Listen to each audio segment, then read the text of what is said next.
Turning to crime now, or rather, crime prevention.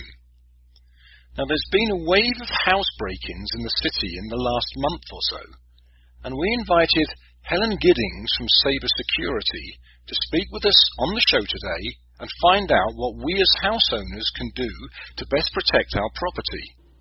Welcome, Helen. Thank you for having me on today, Chris. I suppose you have been following the recent crime wave in the newspapers, Helen? What do you think is happening? Yes, it's terrible.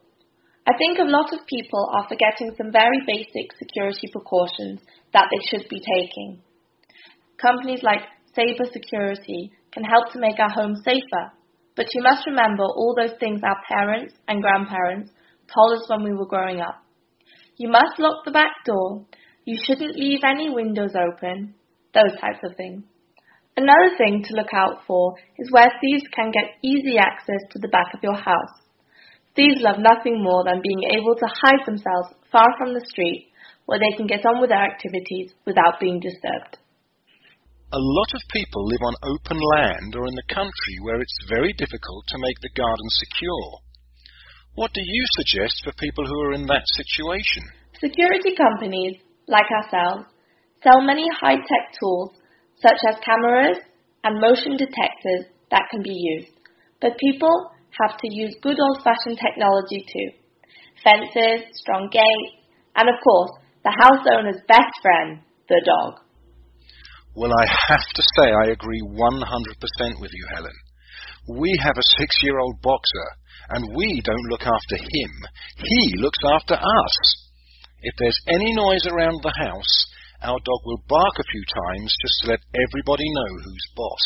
Absolutely. I think a good guard dog is the best possible security precaution that any family can have. They can hear better than us, they can see better than us. Many families are setting off on vacation at this time of the year. What extra precautions can we take to make sure we don't come back to smashed windows and empty jewellery boxes? You're right. It's a very risky period. And police statistics do show that thieves do enjoy more success during this vacation period. The best advice we can give is not to advertise the fact that you are going on vacation. Stop all deliveries so that your front lawn or porch does not fill up with magazines or newspapers. Tell a neighbour to look out for suspicious activity and, of course, make sure your house is secure. All windows and doors firmly closed and locked. Before we finish today, Helen, is there anything else you would like to tell our listeners about crime prevention? Perhaps something they haven't considered? Don't make things easy for somebody who wants to break into your house. Plants climbing up the outside walls of your house may look pretty, but they are also pretty green ladders for anyone who wants to reach a window that might be open on the upper floor. The same can also be said for decorative wooden frameworks and things of that nature. We need to look at our houses through the eyes of a criminal, don't we? We really do. I think a good deal of common sense, as I said before, the basics. A dog, good fences, secure windows and doors.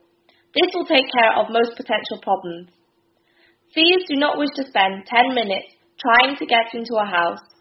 They will move on to the next house, one where somebody hasn't followed these simple suggestions. Helen Giddings, thank you for coming and speaking to us today.